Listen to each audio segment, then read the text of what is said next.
Hobbit by J.R.R. Tolkien, Chapter 1, Part 9. I did not get hold of it. I was given it, said the wizard. Your grandfather Thor was killed, you remember? In the mines of Moria by Azog, the goblin. Curse his name. Yes, said Thorin. And Thrain, your father, went away on the 21st of April, 100 years ago, last Thursday, and he has never been seen by you since. True, true, said Thorin. Well, your father gave me this to give to you, and if I have chosen my own time and way of handling it over, you can hardly blame me, considering the trouble I had to find you. Your father could not remember his own name when he gave me the paper, and he never told me yours.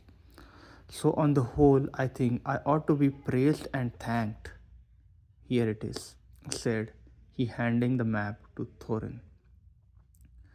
I don't understand, said Thorin, and Bilbo felt he would have liked to say the same. The explanation did not seem to explain. Your grandfather, said Wizard slowly and grimly, gave the map to his son for safety before he went to the mines of Moria. Your father went away to try his luck with the map after your grandfather was killed, and lots of adventure of a most unpleasant sort he had, but he never got near the mountain. How he got there, I don't know, but I found him a prisoner in the dungeons of the necromancer.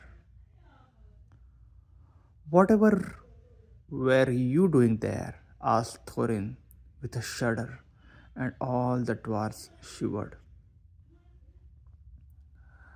Never you mind, I was finding things out as usual, and a nasty, dangerous business it was. Even I, Gandalf, only just escaped. I tried to save your father, but it was too late. He was witless and wandering and had forgotten almost everything except the map and the key. We have long ago paid the goblins of Moria, said Thorin. We must give a thought to the necromancer. Don't be absurd.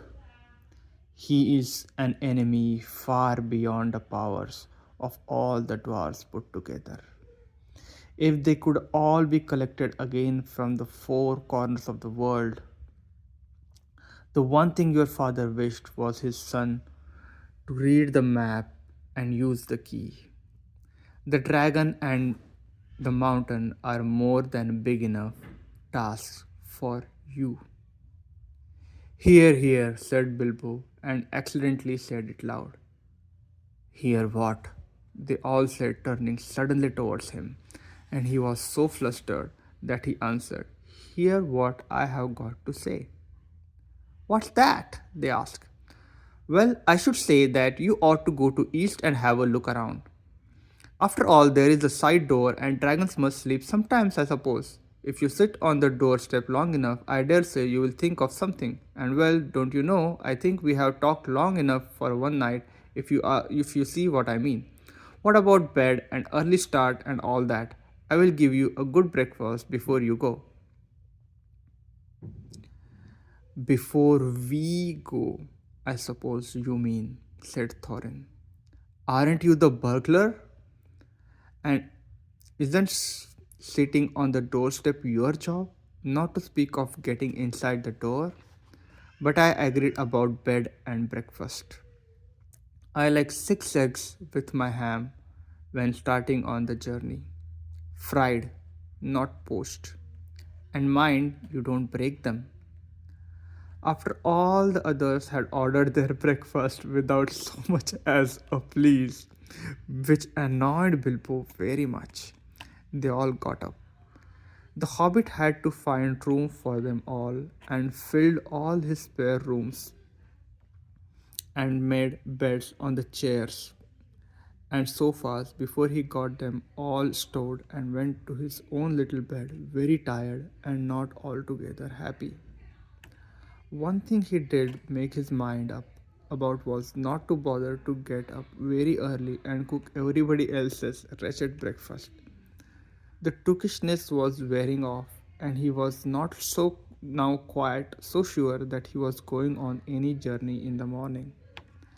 As he lay in bed, he could hear Thorin still humming to himself in the west bedroom next to him.